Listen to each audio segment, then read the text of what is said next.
तो नमस्कार दोस्तों, चलिए a tiger in the zoo की पोएम को समझते हैं हिंदी में line to line. Leslie Norris के द्वारा लिखी गई है, बहुत ही शानदार। चलिए देखते हैं इसकी फर्स्ट स्टैंजा को। He stalks in his vivid steps. He एक टाइगर विचरण करता है, विविड यानी बहुत चमकीली रंगीन धारियों के साथ। The few steps of his case, कुछ कदम अपने उस पिंजड़े में, क्योंकि पिंजड़े में बंद है। On pads of velvet quite, अब यहाँ पे पैड्स पैरों की गद्दियों के बारे में बात की जा रही है। वेलवेट यानी मखमल, जो कि शांत है बिल्कुल। इन इज क्वाइट रेज, बिल्कुल शांत क्रोध है। ये एक ऑक्सीमोरन है यहाँ पे। शांत क्रोध यानी मन के अंदर काफ़ी ज़्यादा उसे गुस्सा है। आई होप आज को आपको पहला पैराग्राफ, पहला स्टैंजा समझ में आया होगा। अब इसे लेते हैं। ही should B lurking in the shadow sliding through the long grass.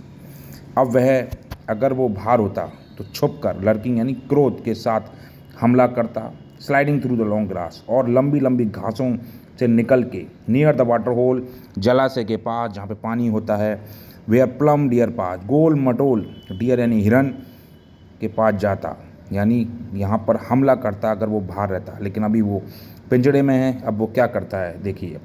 He should be snarling around houses at jungle edge, वह दांत दिखाते हुए गुर्राता, जंगल के चारों तरफ घूमता। एट द जंगल से, जंगल के किनारों में भी घूमता। Bearing the white fangs his claws, और दिखाते हुए फैंक्स अपने दांतों को, हिज क्लॉस अपने पंजे को, टेरराइजिंग द ब्लेजेस, और दहशत फैलाते हुए। उसकी जो आवाज़ है, उसकी दहाड़ने की आवाज़ से सब दहशत में आ जाते, डर जाते। But he locked in a concrete cell, लेकिन वह बंद है एक कॉन्क्रीट सेल में, जेल के अंदर बंद है।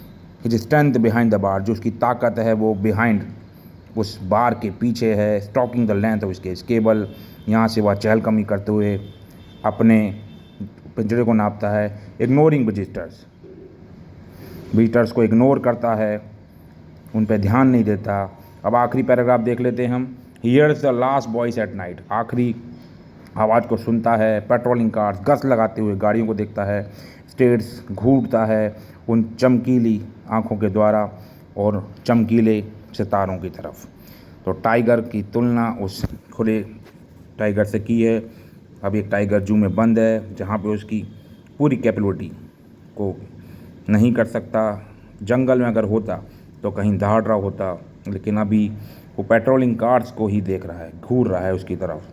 तो यहाँ पे तुलना की गई है एक टाइगर की जो एक जू में रहता है, और एक टाइगर जो खुले में विचरण करता है। आई होप आपको पोएम अच्छी लगी होगी। Thank you everyone.